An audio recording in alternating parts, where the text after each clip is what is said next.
En aquel tiempo se acercó a Jesús un leproso, suplicándole de rodillas: «Si quieres, puedes limpiarme». Compadecido, extendió la mano y lo tocó, diciendo: «Quiero, queda limpio». La lepra se le quitó inmediatamente y quedó limpio. Él lo despidió, encargándole severamente: «No se lo digas a nadie, pero para que conste, ve a presentarte al sacerdote y ofrece por tu purificación lo que mandó Moisés, para que él les sirva de testimonio». Pero cuando se fue, empezó a pregonar bien alto y a divulgar el hecho, de modo que Jesús ya no podía entrar abiertamente en ningún pueblo. Se quedaba fuera, en lugares solitarios, y aún así acudían a él de todas partes. Palabra del Señor. Gloria a ti, Señor Jesús. El apóstol Santiago, el pariente del Señor, obispo de Jerusalén, primer obispo de Jerusalén, cuando empieza la comunidad cristiana allí, después de la muerte del Señor, escribe en su carta, les dice: «Pedís y pedís mal, y por eso no recibís». En el Evangelio de hoy tenemos un caso de una petición bien hecha, con una mala consecuencia, sin embargo. Este leproso pide de rodillas, un gesto de humildad, pide con fe, está convencido de que Jesús puede curarle y expresa su humildad con un condicional. No dice «si puedes», dice «si quieres». Cree en el poder de Jesús y lo pide con humildad, según lo que el apóstol Santiago enseñaba. Está cumpliendo correctamente. Pedís, pero pedís mal, y por eso no recibís. La petición tiene que hacerse como hace este leproso, con humildad, de rodillas y con fe. «Señor, si tú quieres, yo sé que tú puedes, no lo dudo, pero si tú quieres, puedes limpiarme. Si tú quieres, Señor, concédeme esta gracia que te pido, para mí, para los míos, para mi patria, para la Iglesia. Yo sé que tú puedes, no lo dudo, pero si tú quieres, si es tu voluntad, ayúdame, Señor». Y el Señor, como ha sido una petición bien hecha, movido por su misericordia, le concede lo que pide y le dice: el leproso ha dicho «si quieres», y él dice «quiero, quiero», y a continuación queda limpio. Cristo puede, Cristo quiere, ha sido pedida esa gracia con humildad, ha sido pedida con fe y el Señor le concede la gracia. Quiero, queda limpio, la lepra se le quitó inmediatamente. Hasta aquí todo es perfecto. Sin embargo, a continuación ocurre algo que ya no es perfecto. Jesús le dice: «No se lo digas a nadie». Tiene que ir al sacerdote porque era el que en aquella época certificaba los casos de curación de la lepra, que eran casos prácticamente todos fruto de un milagro. Vete al sacerdote, pero no se lo digas a nadie. ¿Por qué? Porque le complicaba la vida. No había llegado el momento aún de que él fuera entregado a la cruz. Estaba haciendo milagros por compasión, por amor, pero él quería evangelizar. Él quería presentar y predicar el mensaje. Si la fama de milagrero se extendía, ya el mensaje no le iba a importar a casi nadie y lo que iban a querer era una y otra vez un milagro. Por favor, mira, te lo mando, no se lo digas a nadie. Bien, Jesús tiene un motivo y es poder evangelizar. Sin embargo, dice el Evangelio que cuando se fue el ex leproso, empezó a pregonar bien alto y a divulgar el hecho, está desobedeciendo a Jesús.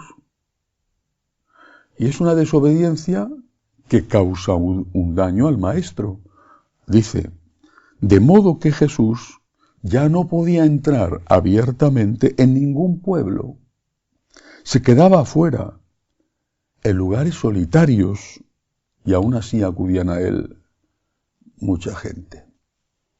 No es que nuestro Señor estuviera acostumbrado a llegar a los mejores hoteles de la ciudad, entre otras cosas porque en aquellas aldeas, en aquellos pueblos, incluso en la misma Jerusalén, los hoteles no existían y había, donde las había, humildes posadas. Pero a veces iba a casa de una familia que, acogedora, porque le conocía o porque era hospitalaria con los desconocidos, le abría las puertas. Y allí podía dormir, una cosa tan necesaria para un ser humano, dormir bajo techo, dormir seguramente, como eran entonces las cosas, en un jergón de paja y con una manta que le cubriera por encima, bueno, como eran las cosas entonces, pero al menos tenía un lugar techado donde dormir. A partir de este momento ya no lo pudo hacer. Tenía que quedarse, dice, en lugares solitarios, a la intemperie, en el campo, protegido por una roca o donde encontraba una cueva, donde había un poco de resguardo del viento o de la lluvia, con el riesgo también de ser asaltado o de sufrir algún ataque de algún animal. Ciertamente era Jesús, podía controlarlo todo. Pero aquello era un inconveniente para él. No podía descansar, no podía dormir. ¿Y todo por qué?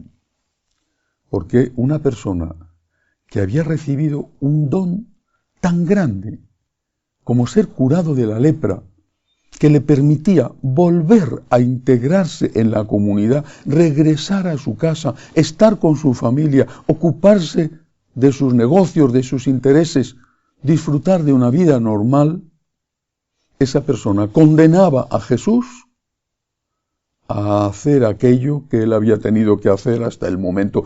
Ese leproso tenía que estar en lugares solitarios. Ahora Jesús tenía que estar en esos lugares solitarios. Pero no porque fuera una elección de Jesús. No es que el Señor dice, mira, las consecuencias de la lepra te las quito y me las quedo yo. Jesús le cura de la lepra y lo único que le pide es que a él le permita seguir durmiendo bajo techo. La cuestión es esta, una vez más. ¿Qué hacemos con los dones de Dios? ¿Qué hacemos todos nosotros con los dones de Dios? Es una pregunta que cada uno tiene que hacerse y no solo una vez. ¿Qué hacemos con los dones de Dios? Se la tienen que hacer los jóvenes porque tienen todavía mucha vida por delante. Bueno, los jóvenes no piensan en la muerte porque creen que no van a morir nunca. Tienen la sensación tan fuerte de vitalidad que eso es una cosa que está tan lejos o que les ocurre a los demás que creen que a ellos no les va a pasar. Pero tienen tantos dones, entre otros la juventud, la salud. Pero no solamente los jóvenes. Más pronto o más tarde, todos, avanzando en la vida, nos damos cuenta, desde luego la mayoría, nos damos cuenta de que hemos recibido mucho. El que no se da cuenta de que ha recibido mucho es que es un egoísta tan absoluto, tan profundo, que difícilmente tendrá remedio salvo un milagro. Pero la mayoría nos damos cuenta de que hemos recibido mucho.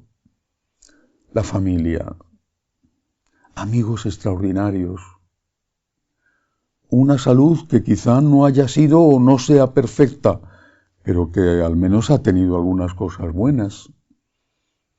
Y otras cosas de tipo material, que no serán las mejores del mundo, pero que están ahí, que nos han ayudado. ¿Qué hemos hecho con los dones de Dios? ¿Qué hago con los dones de Dios? ¿Qué hago con la inteligencia que me ha dado? ¿Con la salud que me ha dado? ¿Qué hago con los buenos ejemplos y los buenos amigos que he tenido y que tengo? ¿Qué hago? ¿Qué hago con los dones recibidos? ¿Los pongo al servicio de Dios? ¿O hago como este ex leproso, que los dones recibidos, en este caso el de su curación, lo pone en contra de Dios? No fue el único caso en que esto sucedió. Al Señor le pasó igual con uno que había curado de la parálisis. Aquel fue peor todavía, pero en este caso, por inconsciencia, quizás sin maldad, desobedece a Jesús y le hace daño. Hay que ponerse en el lugar de Cristo, teniendo que dormir al raso. No sabemos si era invierno, si era verano, si llovía, si hacía calor, no sabemos nada. Sabemos que dice que tenía que dormir en lugares solitarios, en mitad del campo, porque había ayudado a alguien, y ese alguien había puesto el don recibido en contra de Cristo porque le había desobedecido. ¿Qué hago con los dones de Dios? ¿Qué hago? El dinero lo he trabajado, lo he ganado.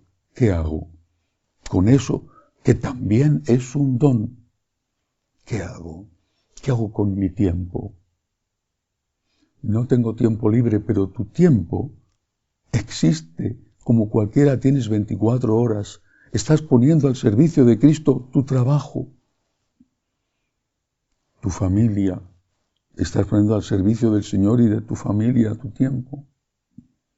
Y si puedes, al servicio de otras personas. ¿Qué hago con los dones recibidos? Es una pregunta fundamental, porque lo terrible es que en muchas ocasiones no consideramos que sean dones, sino que son derechos, y nos enfadamos cuando no los tenemos o cuando creemos que merecemos más, y los dones recibidos no los ponemos al servicio de Cristo, sino que los empleamos con mucha frecuencia para cometer pecados. ¿Qué sucederá? No sabemos qué pasó la siguiente vez con este leproso, no sabemos si le volvió a encontrar, si volvió a cruzarse en el camino de Jesús, pero sí sabemos que en nuestra vida tenemos muchas ocasiones para volver a pedir ayuda a Cristo. ¿Qué hacemos con los dones recibidos? No uno, y no una vez, sino muchos y muchas veces. ¿Seguiremos pidiendo para poner en contra de Cristo lo que hemos recibido? Pensémoslo y obremos con justicia, con agradecimiento. Que así sea.